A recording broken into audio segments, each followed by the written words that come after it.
পশ্চিমবঙ্গ আজকে ভারতবর্ষের বিদেশি পর্যটকের পদার্পণে দ্বিতীয় সবচেয়ে বড় রাজ্য। কেন আসেন বিদেশিরা এখানে? কোথায় আসেন? এবং আমি আপনাকে বলছি, দীঘার মন্দির দেখতে। এবং আমি আপনাকে বলছি, এই বিদেশি পর্যটকের মধ্যে লায়ন শেয়ার হচ্ছে ইউকে, ইউএসএ, রাশিয়া। তারা কি করতে আসেন? ঘুরতে আসছেন, পর্যটনে আসছেন। কোথায়? দীঘায়। আমি কি করে বলতে পারবো সেটা? আপনি ডেটা দিচ্ছেন, আপনি তো জানবেন।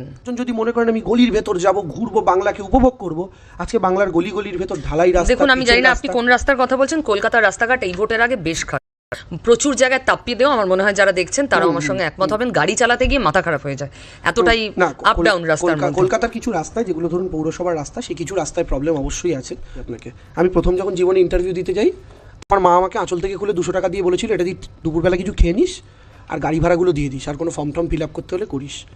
আমার মা যদি আমাকে প্রথম ইন্টারভিউ দিতে যাওয়ার আগে তার আঁচল থেকে 200 টাকা দিতে পারে, বাংলার মাও 1500 টাকা দিতে পারে বাংলার যুব ভাইদের জন্য, যে ইন্টারভিউর প্রিপারেশন। ইন্টারভিউটা কোথায় দিতে যাবে? ভিন রাজ্যে? কেন ভিন রাজ্যে? ভিন রাজ্য থেকে এখানে এসে তো পরীক্ষা দিচ্ছে কদিন আগে, সরকারি চাকরির পরীক্ষা। কোথায় দিতে যাবে? সরকারি চাকরি কোথায়? সরকারি চাকরি কিসের ইন্টারভিউ? এই তো রিসেন্ট পরীক্ষা। সরকারি ছেড়ে দিলাম, সবাইকে সরকারি চাকরি দেওয়া সম্ভব না, বেসরকারি চাকরি কই? আমি আপনাকে বলছি, যত নতুন ফ্ল্যাট হচ্ছে আপনি দেখুন, বাইরে থেকে এসে বুক করছে, যত নতুন ফ্ল্যাট আপনার পাশে হচ্ছে। এবং আমি আপনাকে একটা গ্রাউন্ড রিয়ালিটি আপনাদের মানতে হবে, ওই ফ্ল্যাটগুলোর দাম বাঙালিদের সাধ্যের বাইরে চলে যাচ্ছে, বাঙালিরা পেরে উঠছে না।